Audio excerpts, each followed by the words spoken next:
Après 2 mois de silence, le bloc libéral se retrouve à nouveau devant la presse pour s'exprimer sur la situation socio-politique et économique de la Guinée. Dr Fayami Limono s'est avant tout attaqué au décret du président de la République convoquant les électeurs aux urnes le 30 juin prochain au compte des élections législatives. Ces décrets, selon lui, constituent une violation de la loi.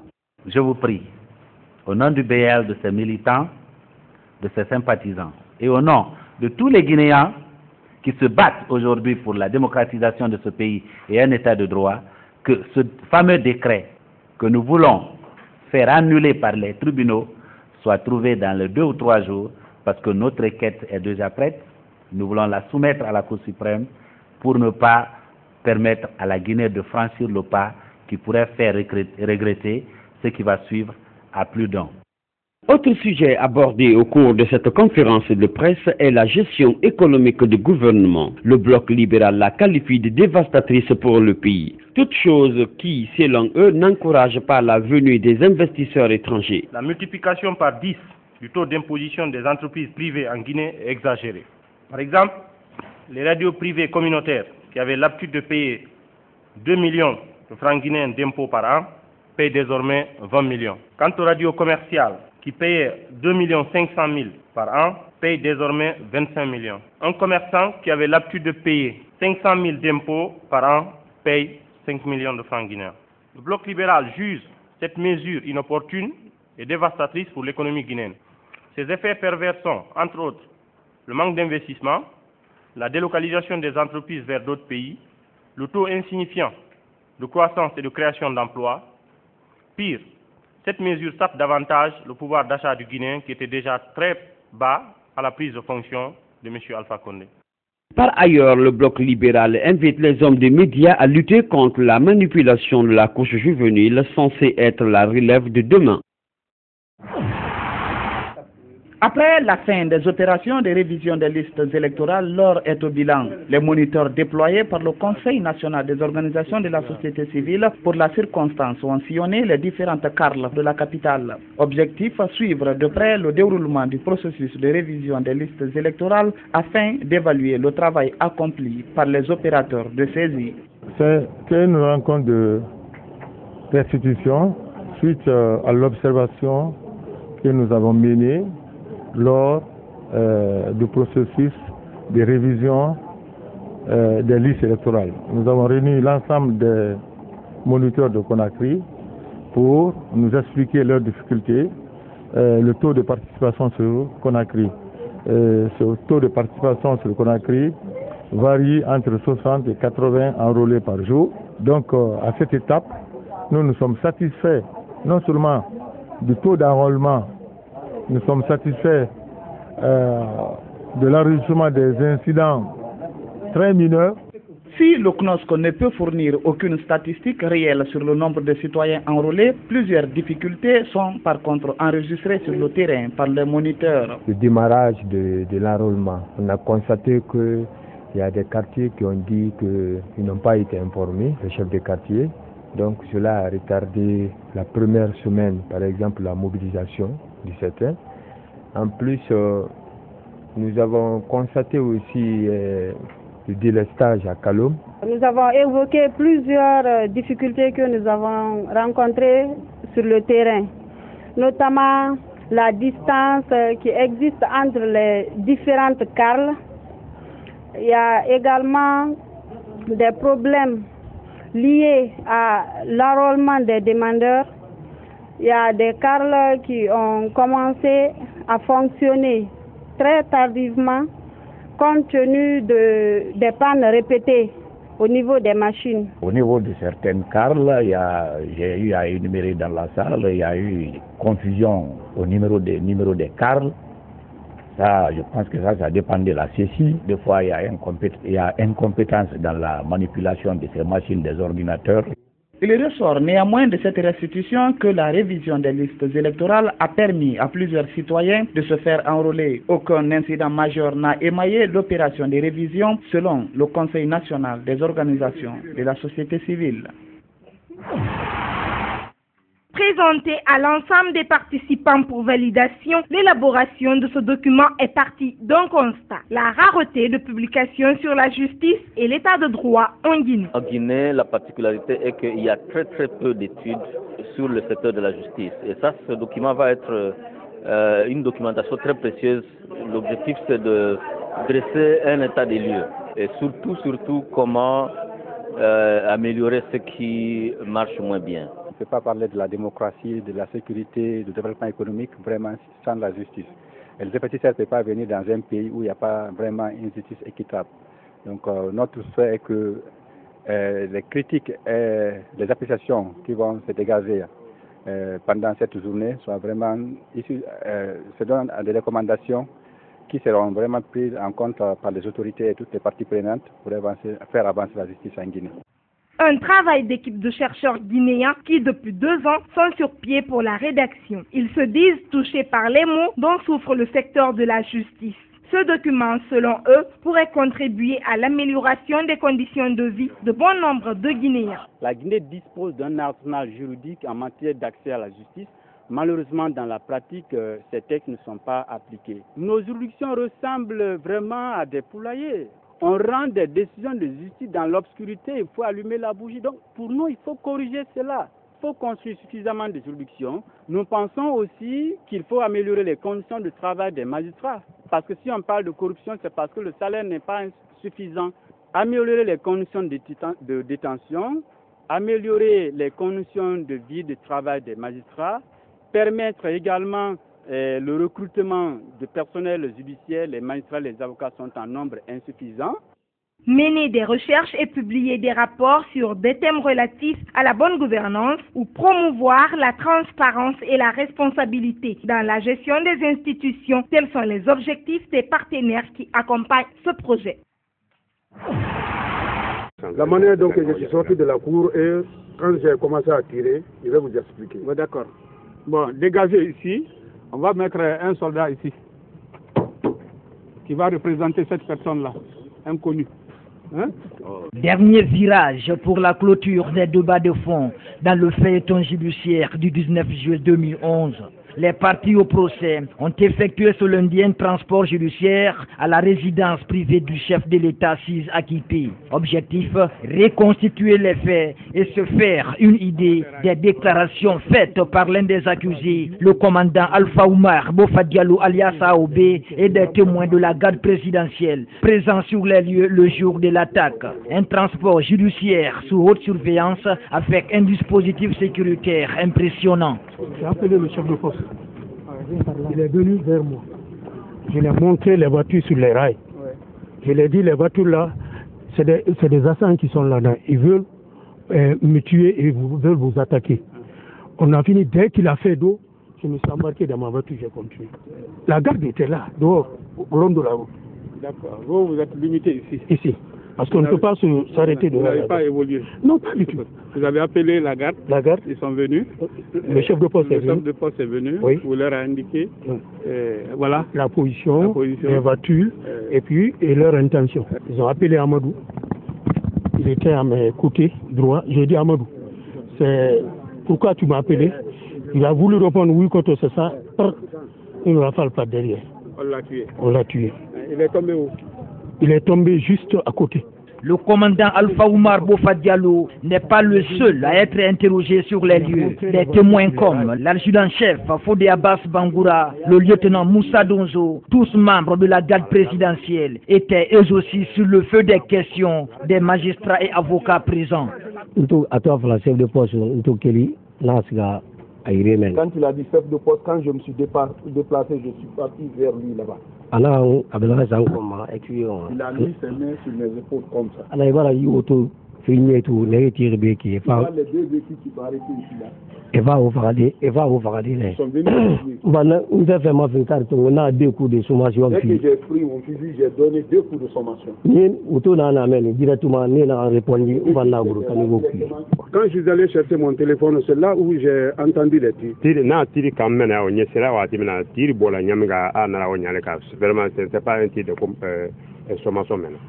Les partis au procès, avec à leur tête le président de la Cour, ont défilé à plusieurs reprises sur la transversale 2, aux alentours de la résidence avant d'y pénétrer. Un exercice qui a galvanisé la partie civile. Le mensonge vient de s'écrouler. On a tenté d'abréver la Cour et les partis civils de mensonges gros, mais j'estime que les constatations directes qui viennent d'être faites sur le théâtre des opérations édifient de façon éloquente la Cour et tous les acteurs de ce procès. Le commandant AOB n'avait rien à faire à cette barrière s'il n'avait pas d'intention subversive dirigée contre la vie du président. La défense, de son côté, regrette ce qu'elle appelle la rénovation précipitée de la résidence du chef de l'État. Elle a en outre clamé de nouveau l'innocence de ses clients. Ce transport judiciaire a permis la confirmation pure et simple de toutes les déclarations du commandant AOB faites à la barre. On se rend aisément compte que le commandant AOB n'a posé aucun acte répréhensible sur les lieux.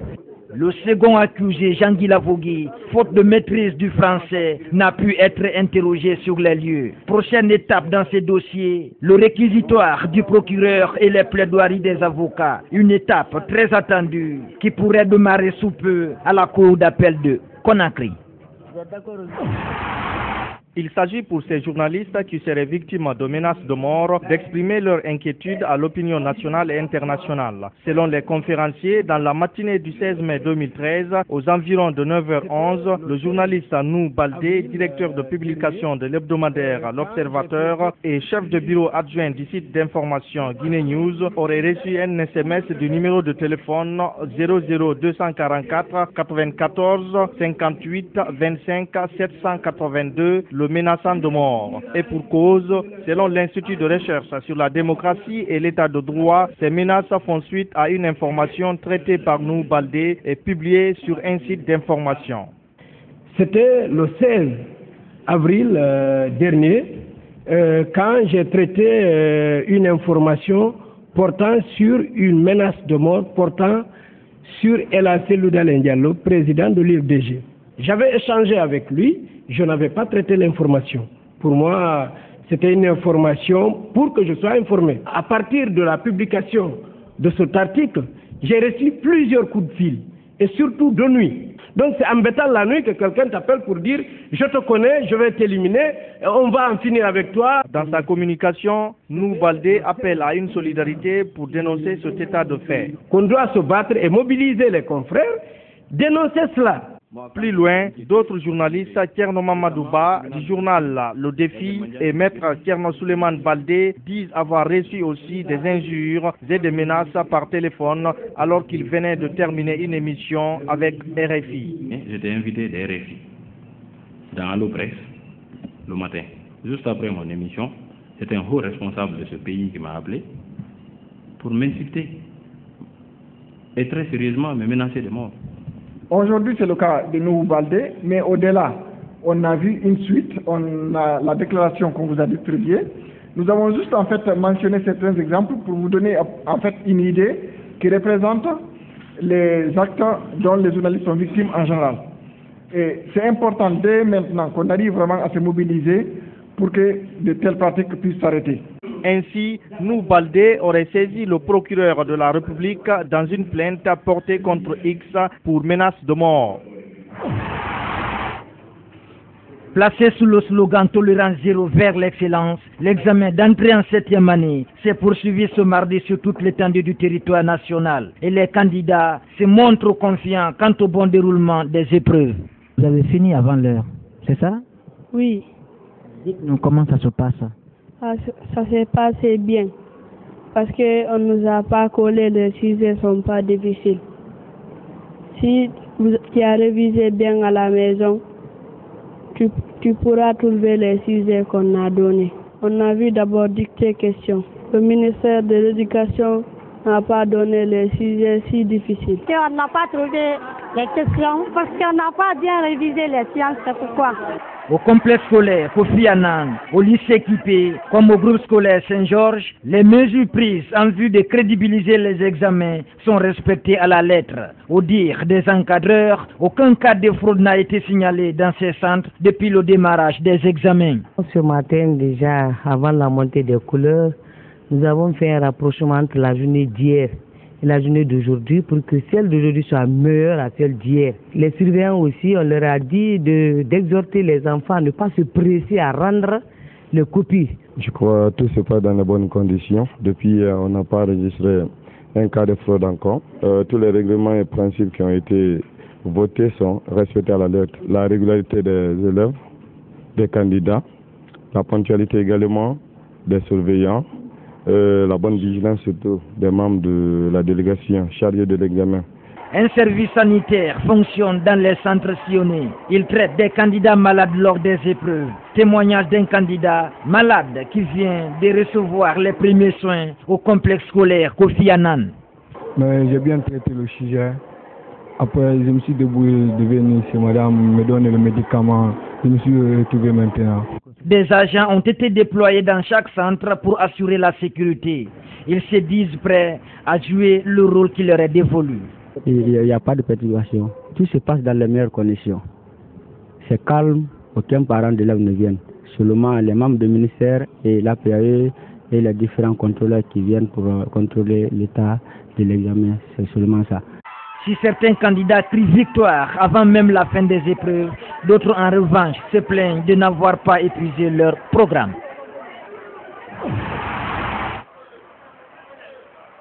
Conakry, capitale guinéenne, est estimée à quelques 3 millions d'habitants. Réputée être très sale, la ville de Conakry a du mal à soigner son image même après 54 ans de souveraineté nationale. Pour le constater, pas besoin d'aller loin. Regardez juste autour de vous, où que vous soyez. Des individus qui jettent des sachets d'eau, des mégots de cigarettes, de la nourriture ou encore des cartes de recharge à même le sol. Quelques personnes prises en flagrant délit nous ont confié être des habitués de cette pratique. On est habitué à le faire, c'est parce que c'est devenu un quotidien pour tout un Guinéen, quoi. Vous savez, en Guinée ici, la civilisation nous manque, quoi. Oui, je le fais souvent. C'est là où je mange. Je suis obligé de laisser les ordures là-bas. Parce que je n'ai pas où mettre. Donc vouloir ramasser avec, et je vais mettre devant la console de quelqu'un ou devant la table de quelqu'un, il va se mettre à me parler. Donc c'est pour cela, là où je mange, je laisse là-bas. Contrairement au précédent, Aboubacar Kamara lui soutient ne pas être un habitué des faits. Je n'ai pas l'habitude de jeter les choses dans la rue. Si vous me voyez jeter les choses dans la rue, parce qu'il n'y en a pas de poubelle. Pour rectifier le tir, il s'est aussitôt pressé de ramasser et jeter à la poubelle le sachet d'eau qu'il avait laissé tomber quelques minutes auparavant. Alors que même à 200 mètres d'une poubelle, d'autres trouvent encore des arguments. J'ai choisi de mettre ici, parce que là où je trouve la poubelle, après avoir mangé, c'est pas par là-bas que je dois aller. Donc vouloir laisser ça ici, quand elle va finir, elle va tout ramasser, elle va le mettre dans la poubelle. Voilà. Elle a paresse aussi des citoyens aussi, qui fait qu'on met les ordures un peu partout. Si on peut mettre des poubelles avec la sensibilisation, ça peut aller.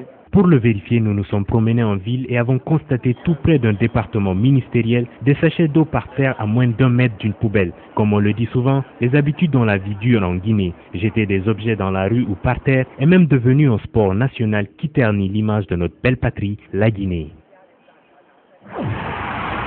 D'après plusieurs sources, le paludisme constitue la première cause de consultation et de décès dans les formations sanitaires en Guinée. Le taux de prévalence varie de 3 à 60%. D'après les statistiques de 2012, Farana est la région la plus infectée avec 60%. La Guinée forestière occupe la deuxième place avec 59% et Conakry avec un taux de 3%. Pour l'éradication de cette maladie, le gouvernement guinéen a obtenu du Fonds mondial une subvention pour la mise à l'échelle des interventions de lutte contre le paludisme dans les zones de haute transmission, d'où la distribution de plus de 3 millions de mildas, entendez moustiquaires imprégnés d'insecticides à longue durée d'action dans 19 préfectures au compte de ce premier volet. Cette subvention a pour objectif de réduire la morbidité et la mortalité due au paludisme de 50% d'ici 2016. Pour ce faire, le département de la santé, en collaboration avec les partenaires impliqués dans la lutte contre le paludisme, ont mis des stratégies en place. La mise à l'échelle du traitement préventif intermittent chez la femme enceinte à plus de 60%, la couverture de la population en moustiquaire imprégnée à 51% et le traitement avec les antipallidiques selon les directives nationales à environ 40%. Les 6 millions de moustiquaires que nous allons utiliser cette année, c'est plus de 30 millions de dollars. Alors si la population n'utilise pas ces moustiquaires, ça devient une perte énorme pour le pays. Ces moustiquaires ont fait l'objet d'un contrôle rigoureux et ne présentent aucun danger pour l'utilisateur. Elles ne provoquent pas d'intoxication. La durée d'utilisation de ces moustiquaires est d'environ de 3 ans. Pour le gouverneur de Mamou, le choix porté sur sa région pour abriter cette cérémonie de lancement n'est pas fortuit, car les plus vulnérables dans sa région sont les femmes enceintes et les enfants de moins de 5 ans. Il pense que l'obtention des MILDA par sa population aura des impacts positifs sur la santé. Le chef de quartier, lui, a mis l'occasion à profit pour lancer des doléances auprès du gouvernement. Améliorer la croissance et le développement pendant la grossesse et les premières semaines de la vie. Améliorer la productivité et le statut économique des populations. La construction des logements pour les chefs de centre, la clôture des centres de santé et la dotation des centres d'un frigo solaire pour la conservation des vaccins. Les bénéficiaires estiment que l'obtention et l'utilisation des MILDA sera un ouf de soulagement vu les problèmes qu'ils rencontrent en cas de maladie pour accéder à des soins de santé de qualité.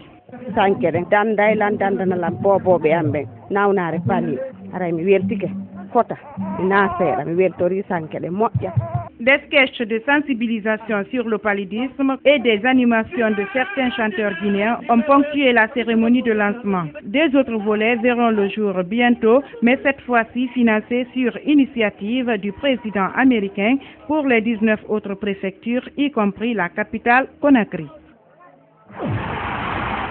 Le sélectionneur national Michel Dussier a animé cet après-midi au siège de la Fédération guinéenne de football une conférence de presse en prélude des matchs qualificatifs du mois de juin prochain à Conakry contre le Mozambique et le Zimbabwe, comptant pour les éliminatoires de la Coupe du Monde 2014 au Brésil. À cette occasion, il a publié la liste des joueurs convoqués pour ces deux matchs décisifs, mais aussi du match amical contre la République démocratique du Congo à Saint-Cyr-sur-Mer après le stage de Saint-Maxime en France du 27 mai au 1er juin.